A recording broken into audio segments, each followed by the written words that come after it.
My name is Tiana Washington, and I'm 66 years old. What I'm about to tell you changed everything I thought I knew about my family, about love, and about the price of truth. The morning of Ernest's funeral, I woke up at 4:37 a.m. I know the exact time because I'd been watching the clock all night, watching the hours slip away until I'd have to say goodbye to the man I'd spent 42 years loving. The rain was already falling when I got dressed, pulling on the same black dress I'd worn to my mother's funeral back in 1998. I couldn't afford a new one, and honestly I didn't care. Standing in front of the bathroom mirror, I barely recognized the woman staring back at me. 3 days. It had only been 3 days since Ernest died, but I looked like I'd aged 10 years. My hands shook as I tried to pin up my gray hair. I gave up and let it fall loose around my shoulders. Ernest always liked it that way anyway. "You're still beautiful, Tiana," he used to say, running his fingers through my hair on quiet Sunday mornings. "Just like the day I met you." But that morning I didn't feel beautiful. I felt hollow. Spring Creek Cemetery sits on a hill overlooking the town where Ernest and I built our life together. It's a small place, just a few hundred graves, most of them belonging to people we knew. Old Mr. Henderson, who used to give us vegetables from his garden. Mrs. Patricia, who taught both our boys in Sunday school. All of them watching now as we laid Ernest to rest among them. The rain came down harder as I stood at the graveside, my cheap umbrella doing little to keep me dry. I counted the people who came. 7. 7 people showed up to say goodbye to a man who'd lived in this town for 70 years. There was Pastor Williams, of course, who'd known Ernest since he was a boy. Aaliyah, my best friend since high school, stood close beside me, her hand gripping mine. Darius, Ernest's co-worker from the auto shop, stood in the back, his face wet with rain and tears. And then there were my sons. Deshaun, 43, stood to my right. Tall, handsome, dressed in an expensive charcoal suit that probably cost more than our monthly mortgage payment. His wife, Jasmine, clung to his arm, her designer heels sinking into the wet grass. She kept checking her phone, not even trying to hide it. Kendrick, 41, stood to my left. He looked more like his father than Deshaun ever did, same broad shoulders, same strong jaw. But where Ernest's eyes had always been warm, Kendrick's were distant. Cold, even. He stared at the casket like it was a business transaction, not his father's body. Something was wrong. A mother knows these things. I'd raised these boys. I'd nursed them through fevers, comforted them through nightmares, bandaged their scraped knees. I knew every expression on their faces, every tone in their voices. And standing there at their father's funeral, I knew with a certainty that made my blood run cold that something was very, very wrong. Deshaun wasn't crying, not a single tear. He kept glancing at Kendrick with these quick, nervous looks. And Kendrick kept checking his watch. What kind of son checks his watch at his father's funeral? Pastor Williams began to speak. Ernest Washington was a good man, a faithful husband, a hard-working member of our community. I stopped listening. Instead, I watched my sons, watched the way they shifted their weight, the way Deshaun's jaw clenched when the pastor mentioned devoted father, the way Kendrick's eyes darted toward the parking lot like he couldn't wait to leave. "Why so few people?" I whispered to Aaliyah. She squeezed my hand. "Deshaun said he wanted to keep it small, private. He made all the arrangements so quickly I don't think word got around." "Ernest would have wanted more people here," I said. "He loved this town. These people were his family." "I know, honey. I know." The service was brief. Too brief. 15 minutes start to finish. Ernest deserved more than 15 minutes. As Pastor Williams said the final prayer, my phone buzzed in my coat pocket. I almost ignored it, who texts during a funeral, but something made me look. Unknown number. I opened the message and my world tilted on its axis. "He's not dead. They killed the wrong person. Trust no one, not even your sons." My hand started shaking so badly I almost dropped the phone. The words blurred and refocused, blurred and refocused. "He's not dead. They killed the wrong person." "Mom," Deshaun's voice cut through my shock. "Mom, are you okay?" I looked up at him. His eyes were wide concerned, or was that fear I couldn't tell anymore? I didn't know anything anymore. "I'm fine," I heard myself say. My voice sounded strange, distant, like it belonged to someone else. Just a message from the insurance company." "Already?" Jasmine's perfectly painted eyebrows rose. That was fast. Too fast, I thought. Everything about this has been too fast. That night I couldn't sleep. I lay in the bed Ernest and I had shared for 42 years, staring at his empty pillow, and let myself remember. I met Ernest Washington in the summer of 1982. I was 24 years old, working double shifts as a nursing assistant at Spring Creek Medical Center, trying to save enough money to go back to school. He was 26, running a small auto repair shop he'd inherited from his father. It wasn't love at first sight, not for me anyway. Ernest was persistent, though. He'd come into the diner where I ate lunch every day, always managing to sit at the counter right next to me. He'd make these terrible jokes trying to get me to smile. "What do you call a bear with no teeth?" he'd ask, grinning. "I don't know, Ernest." "A gummy bear." I'd roll my eyes, but inside I was smiling. It took him 3 months to work up the courage to ask me out. 3 months of bad jokes and shy glances and awkward conversation. When he finally did ask me standing outside that diner on a Tuesday evening, his hands shaking, I said yes before he'd even finished the question. We were married 6 months later. Small ceremony at Pastor William's church, just family and a few friends. We couldn't afford anything fancy. Ernest wore his father's old suit, and my wedding dress came from a consignment shop downtown. But I felt like a queen walking down that aisle toward him. Deshawn was born in 1982, right after we married. I still remember Ernest crying when he held his son for the first time. "I'm going to give him everything I never had," he whispered. Everything. Kendrick came along in 1984, 2 boys 2 years apart. I thought my heart would burst from happiness. We weren't rich. God knows we were far from rich. Ernest worked 6 days a week at the shop, sometimes 7 when money was tight. I picked up extra shifts whenever I could. We lived in a small 2-bedroom house on Maple Street, the same house I was lying in now alone for the first time in 42 years. But we had love. We had each other. We had our boys. When did it all go wrong? Maybe it started when Deshawn turned 15. He came home from school one day angry about something I can't even remember what, and said something I've never forgotten. "I hate being poor," he told Ernest. "All my friends have nice things. Why can't we have nice things?" Ernest had been so patient. "Son, we have everything we need. We have food on the table, a roof over our heads." "That's not enough," Deshawn shouted. "I want more than this. I don't want to end up like you, working myself to death for nothing." I watched Ernest's face crumble. He never said anything, just went out to the garage and stayed there for hours. Kendrick followed his brother's lead the way he always did. By the time they were in their 20s, both boys had moved away, chasing money and success in ways Ernest and I never understood. Deshawn got into real estate. Made good money, or so he said. Bought a house worth $200,000 in an upscale neighborhood across town. Kendrick became some kind of investment consultant. I never quite understood what that meant. He owned a condo downtown that cost even more. They stopped visiting, stopped calling except on holidays, and even then the conversations were brief and awkward. "How's business?" Ernest would ask. "Fine, Dad. Listen, I gotta go." Click. When they did come over, they'd look around our modest home with barely concealed embarrassment. Jasmine, Deshawn's wife, made it worse. She'd wrinkle her nose at our worn furniture comment on how vintage everything looked, and not in a good way. "Mom," Dad Deshawn said during one visit last Christmas, "you really should consider moving. This neighborhood isn't what it used to be." "This is our home," Ernest replied quietly. "We raised you boys here." "Exactly. Don't you think it's time for an upgrade?" But we didn't want an upgrade. We wanted our sons back. The boys who used to help Ernest in the garage, who used to hug me goodnight, who used to love us without conditions. Those boys were gone. And now so was Ernest. I needed to face it. Needed to remember the day that changed everything, even though it hurt to think about. 3 weeks ago, a Tuesday morning just like any other, Ernest had kissed me goodbye at 6:30 a.m., grabbed his thermos of coffee, and headed to the shop.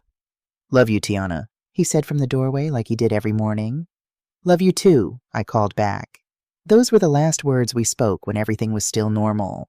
The call came at 10:17 a.m. I was folding laundry, thinking about what to make for dinner, when my phone rang. Deshawn's name flashed on the screen. "Mom," his voice was shaking, "you need to get to Memorial Hospital right now. Dad's been in an accident." The world stopped. "What kind of accident? Is he okay?" "Just come, please." I drove to that hospital faster than I've ever driven in my life. Aaliyah's grandson drove me. I was shaking too badly to hold the steering wheel. The whole way there I prayed. Prayed harder than I'd ever prayed in my life. When I got to the emergency room, Deshawn and Kendrick were already there. That should have been my first clue.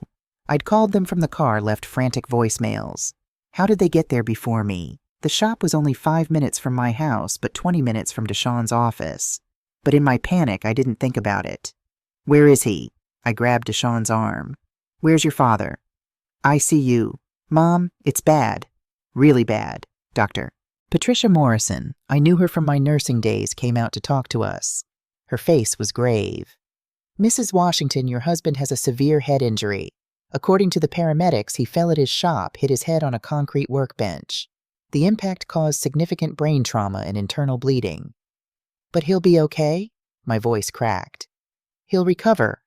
Dr. Morrison's pause said everything. We're doing everything we can. The next 48 hours are critical. They let me see him one at a time, 5 minutes only. I'll never forget walking into that ICU room. Ernest looked so small in that hospital bed, hooked up to machines that breathed for him, fed him, kept his heart beating. His head was wrapped in bandages. His face was so pale, so still. I took his hand, his strong, calloused hand that had held mine for 42 years, and whispered, Ernest, I'm here. Stay with me. Please stay with me. His fingers twitched, just slightly, but I felt it. He squeezed my hand. I called to the nurse. He knows I'm here.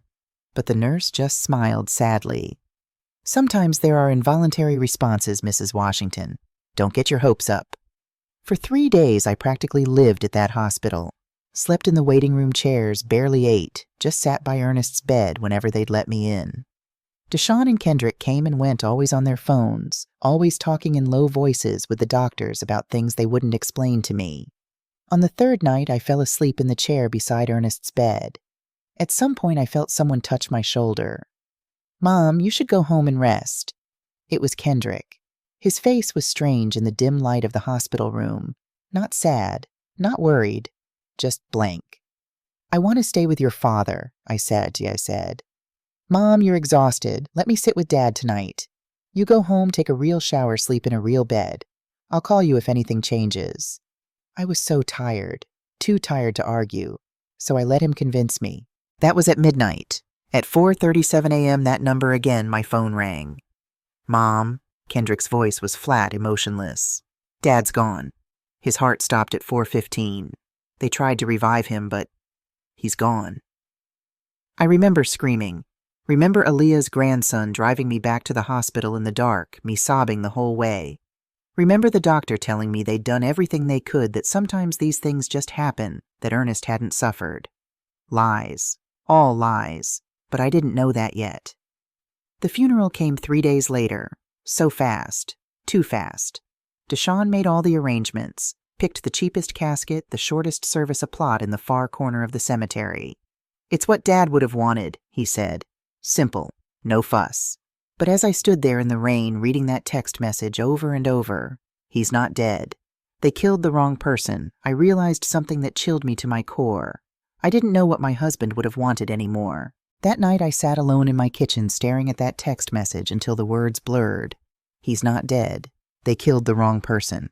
Who sent this? And why? Part of me wanted to believe it was some sick joke. Some cruel person who got their kicks from tormenting grieving widows.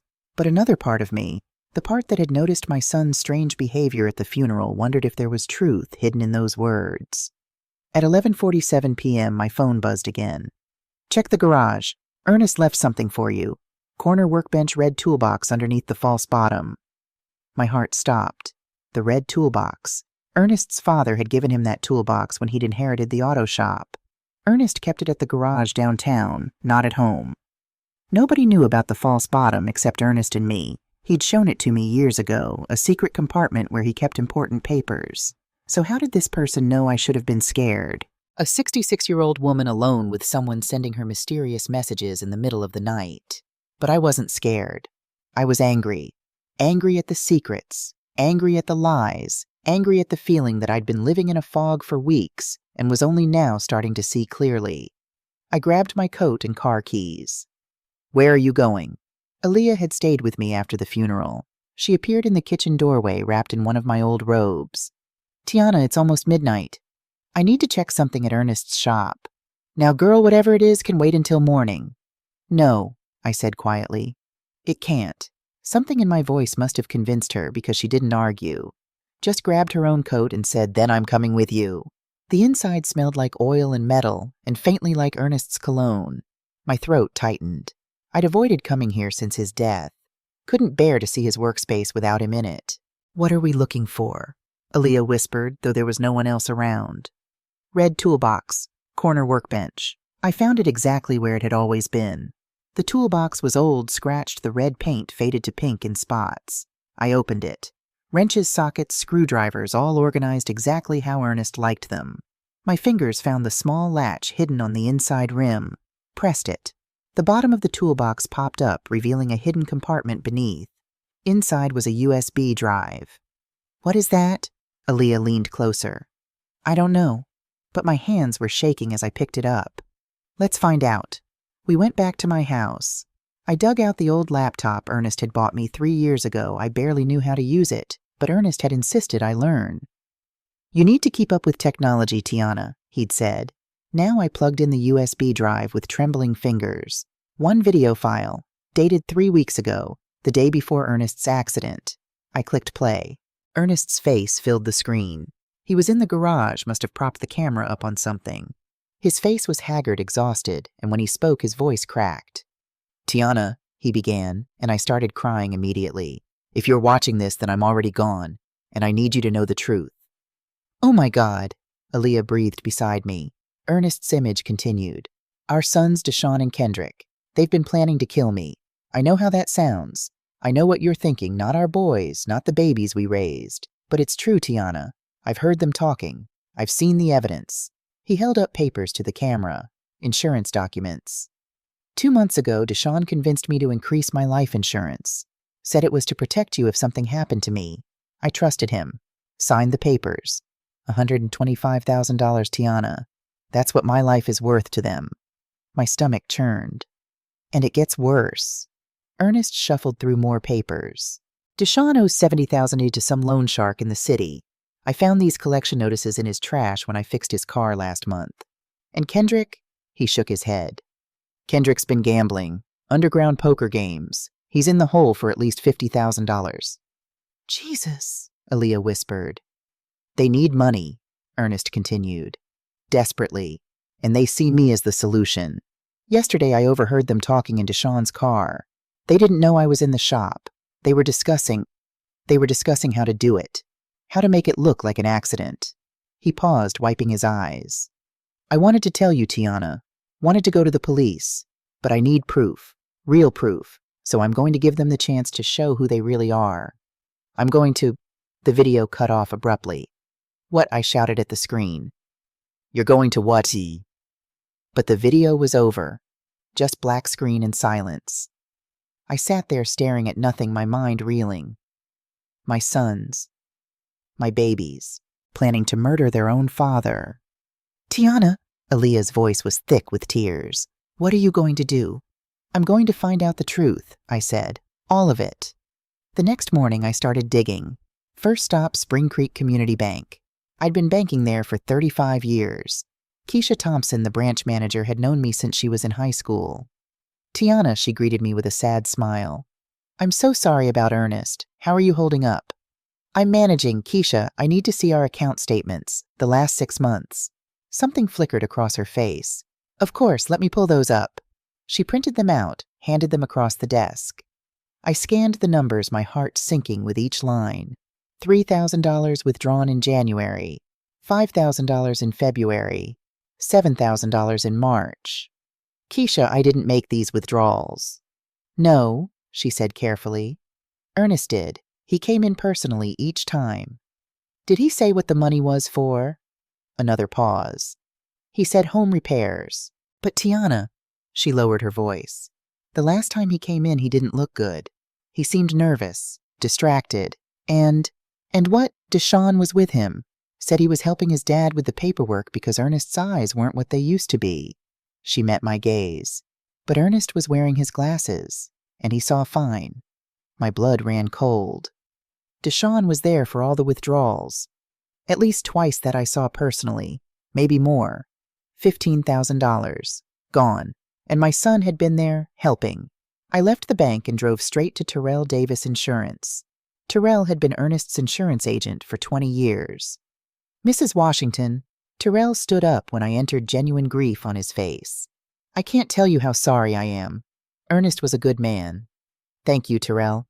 I need to ask you about his life insurance policy. Of course, the paperwork should be finalized soon. $125,000, which should help you. When did he increase it? Terrell blinked. I'm sorry. Ernest used to have a $25,000 policy. When did he increase it to $125,000? Oh, that was... He shuffled through files. 4 months ago. His son came with him, actually. Deshaun. Said Ernest wanted to make sure you were taken care of. Deshaun suggested it. Well, yes, he was very insistent. Said his father was getting older, needed better protection. Ernest seemed reluctant at first, but Deshaun convinced him. Of course he did. My last stop was Ernest's garage. This time I went in daylight, really looked around. If Ernest had fallen and hit his head like Deshaun claimed, there should be signs. Blood, damage, something. But the garage was pristine. Clean. Too clean. Can I help you?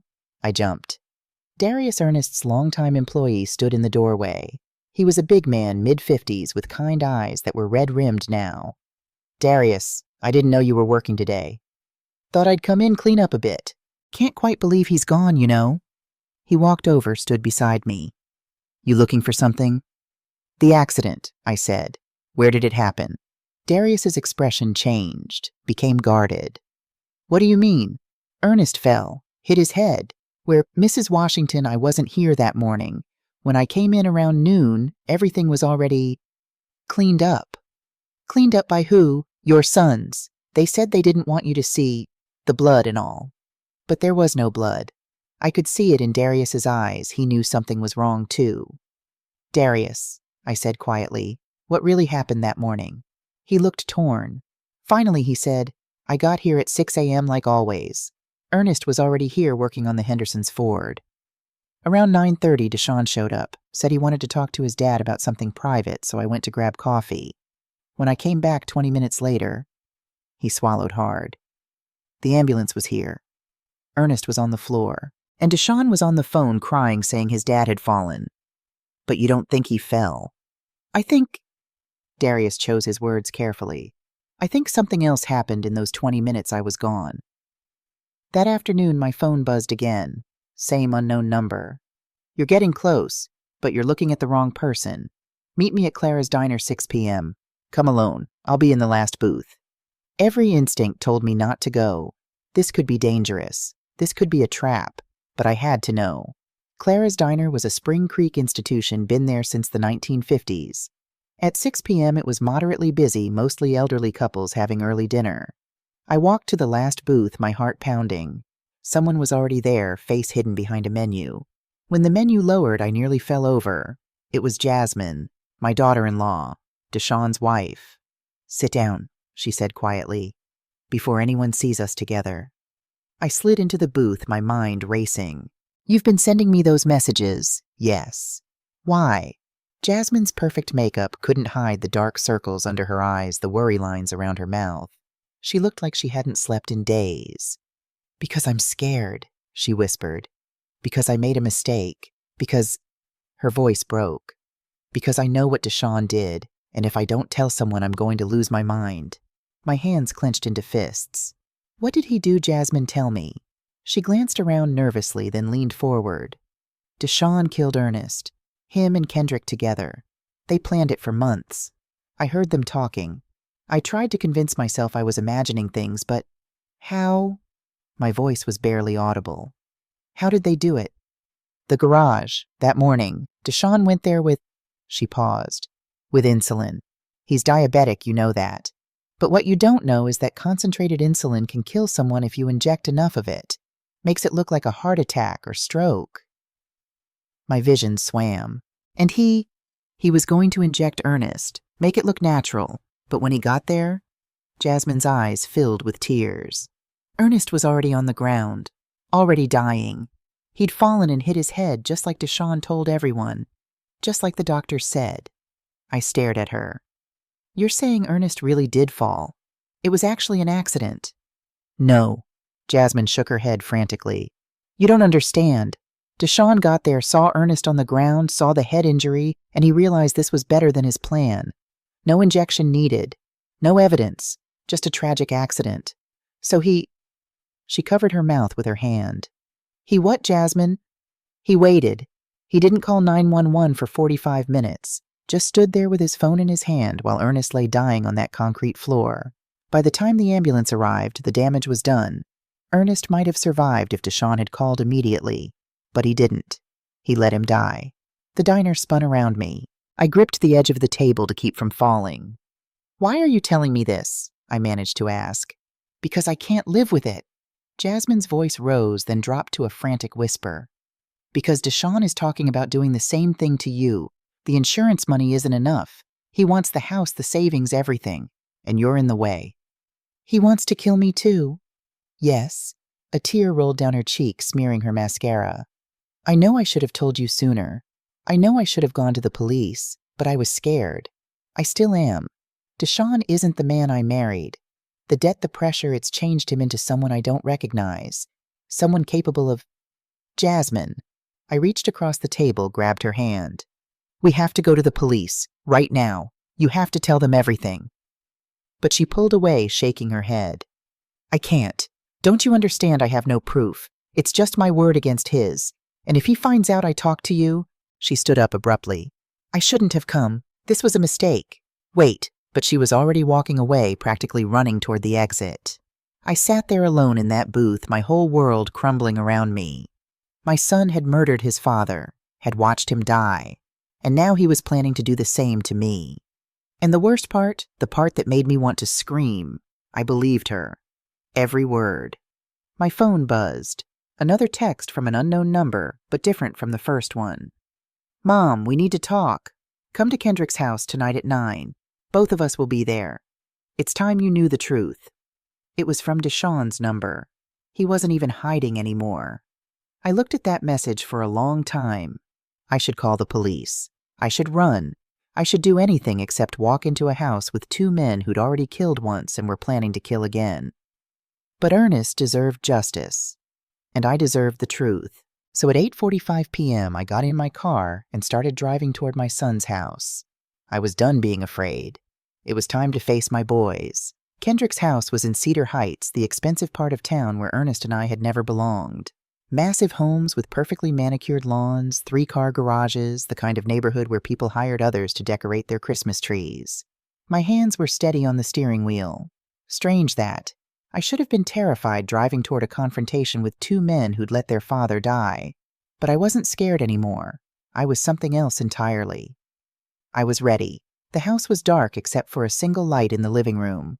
I parked on the street, walked up the stone pathway, and rang the doorbell.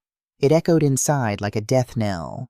Deshawn opened the door. His tie was loose, his eyes bloodshot. He'd been drinking.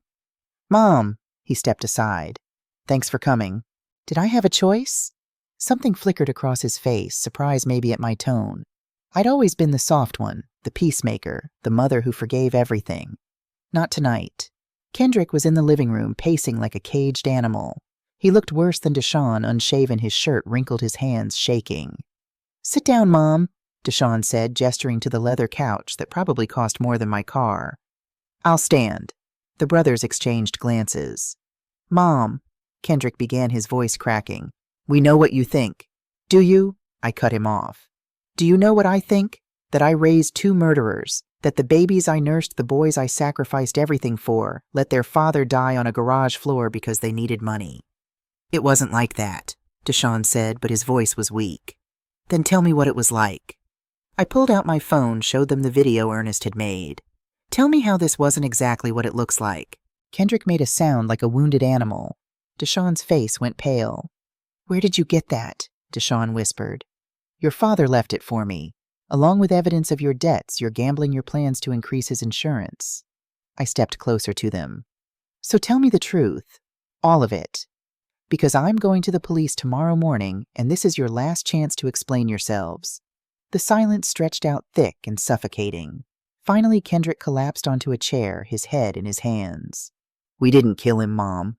I swear to God we didn't kill him. You let him die. Yes. The word came out as a sob. Yes, we let him die. But we didn't. We weren't the ones who... He looked up at me, tears streaming down his face. Mom, you have to understand, we were desperate. The debts, the pressure, we couldn't think straight. Deshaun still stood rigid, his jaw clenched. That morning, he said, his voice flat, I went to the garage with insulin. Concentrated doses. I was going to inject Dad, make it look like a heart attack. He met my eyes. Yes, Mom, I was going to kill our father. The words hung in the air like poison. But when I got there, Deshaun continued, Dad was already on the ground, blood coming from his head. He'd fallen, hit the corner of the workbench. He was still alive, barely conscious, reaching for his phone. I could see it. Ernest lying there in pain, scared, reaching for help. And you watched. I panicked, Deshaun said. I stood there with the insulin in my pocket and I thought, this is better. No injection, no evidence, just a tragic accident. So his voice broke. I called Kendrick instead of 911. I got there 20 minutes later, Kendrick whispered. Dad was still alive, still breathing, but barely. And Deshaun said I said we should wait, Deshaun finished. Just a little longer. Make sure he was really gone before we called. Because if he survived, if he woke up and told people what really happened, that I was there and didn't help, you'd be exposed, I finished. So you let your father die slowly on that cold concrete floor, gasping for breath in pain, wondering why his sons weren't helping him. Mom, please. Kendrick reached for me, but I stepped back. Don't touch me. We called 911 after 45 minutes, Deshaun said. Told them we just arrived, just found him. The doctor said he might have survived if we'd called immediately. Might have had a chance. He laughed bitterly. But we made sure he didn't. I stared at my sons, these strangers wearing my children's faces, and felt something break inside me. Not my heart. That had broken days ago. Something deeper. Some fundamental belief that family meant something, that love could overcome anything, that the boys I'd raised couldn't be capable of this. There's something else you need to know, I said quietly. What? Deshaun frowned. I pulled out my phone, opened the second video file on the USB drive. The one I'd watched alone last night, the one that had changed everything. Ernest made another video, the same day. Want to see it? I pressed play. Ernest's face filled my phone screen again, but this time he looked different. Calmer, almost at peace. Tiana, his recorded voice began. By now you've seen the first video. You know what our sons are planning. But there's something else you need to know. Something I haven't told anyone except Dr. Morrison. Deshaun and Kendrick leaned forward, confusion on their faces. 4 weeks ago, Ernest continued, I was diagnosed with stage 4 lung cancer, inoperable. The doctor gave me 2, maybe 3 months, maybe less. The room went silent. Even my heartbeat seemed to stop. I'm dying, Tiana. I've been dying this whole time. And when I found out what our boys were planning, his voice hardened. I couldn't let them become murderers, not real ones. So I decided to give them what they wanted. My death, but on my terms. No, Kendrick breathed. No. That morning, Ernest said, I'm going to create an accident. I'm going to hit my head, make it look real, and then I'm going to wait and see what Deshaun does when he arrives. Will he help me? Will he call for help? Or will he do exactly what I think he'll do? Let me die and take the insurance money. My vision blurred with tears. This is my gift to you, son. Ernest looked directly at the camera. A chance to not be a real killer. You'll think you murdered me. You'll live with that guilt. But technically I did this to myself. I saved you from becoming the person you were about to become. And when the truth comes out, and it will come out because Tiana will make sure of it, maybe, just maybe, you'll understand that everything I did was to save your soul. The video ended. The silence in that room was deafening. He killed himself. Kendrick's voice was barely a whisper. To trap us. No, I said. He was already dying. He just controlled how it happened, and he made sure you'd be caught. Deshaun had gone white. So we didn't actually kill him. You let him die. You delayed calling for help. That's still manslaughter at minimum. Failure to render aid. Maybe murder, depending on what the prosecutor decides. I looked at them both. But Ernest was right about one thing. He saved you from being actual murderers. Because if he'd been healthy that morning, if you'd gone through with your plan, there would be no redemption for you. No possibility of forgiveness. Mom, Kendrick stood up, tears streaming down his face. Did you know about Dad's plan? This was the moment I'd been dreading. I could lie, tell them I was as shocked as they were, let them believe their mother was an innocent victim in all this. But I was done with lies. Yes, I said quietly. I knew. What? Deshawn stared at me like I'd slapped him. 5 weeks ago, your father came home from the doctor's office. Told me about the cancer. We sat on our porch holding hands and he cried. Because he was scared. Not of dying, he'd made peace with that. He was scared of leaving me alone. Scared of what would happen to our family. I remembered that evening like it was yesterday, the sunset painting the sky pink and gold, Ernest's hand trembling in mine. And then 2 weeks later, he heard you two. I looked at my sons. He was at Deshawn's house fixing your car like he always did. You didn't know he was still there, and he heard you planning to kill him. Kendrick made a choking sound. He came home that night, I continued, and he told me everything. At first I wanted to call the police, but Ernest said no. He said, my voice cracked. He said, Tiana, I'm dying anyway. But if I die at their hands, they'll be murderers forever. Their souls will be damned.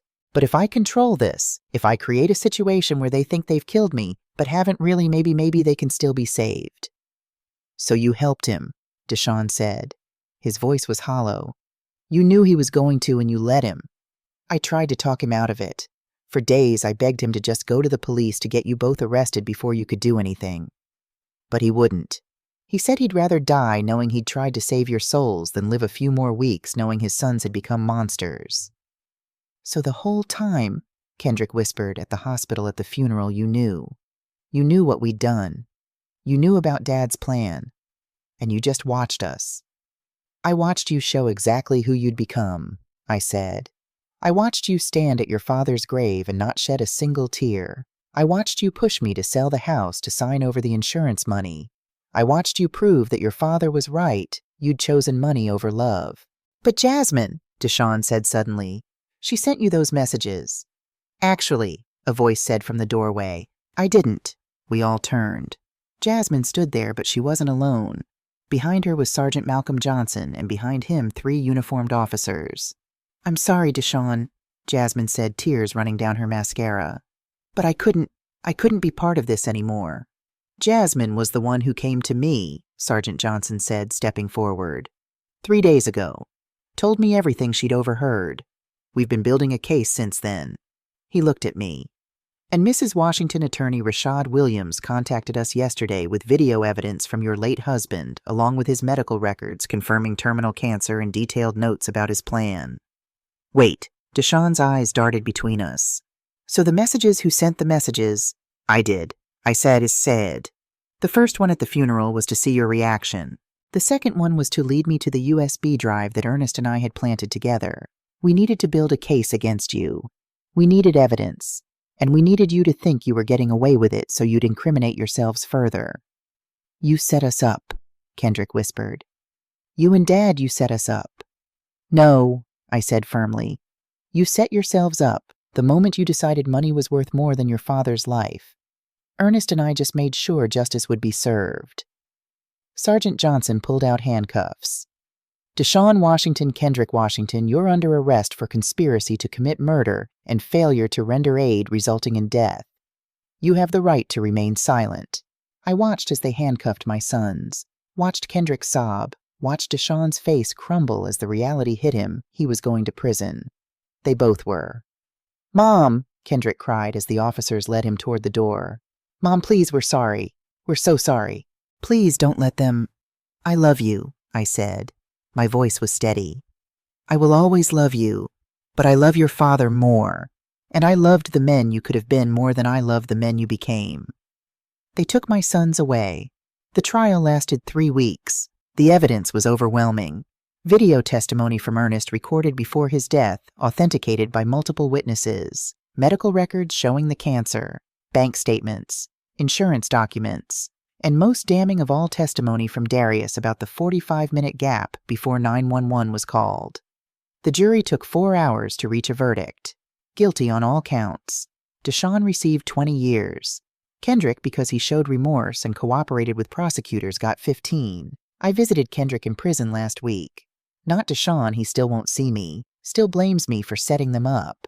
But Kendrick's different. Prison has changed him. Or maybe it's just brought out who he really was, buried under years of greed and poor choices. I understand now, he told me through the glass partition. What Dad did. He didn't kill himself to punish us. He did it to save us. How do you figure? I asked. If we'd gone through with it, if we'd actually murdered him when he was healthy, we'd be monsters. Irredeemable. But this way, he wiped his eyes. This way we have to live with what we chose to do, but we also have to live with the knowledge that Dad loved us enough to die in a way that might give us a chance at redemption someday. I reached toward the glass.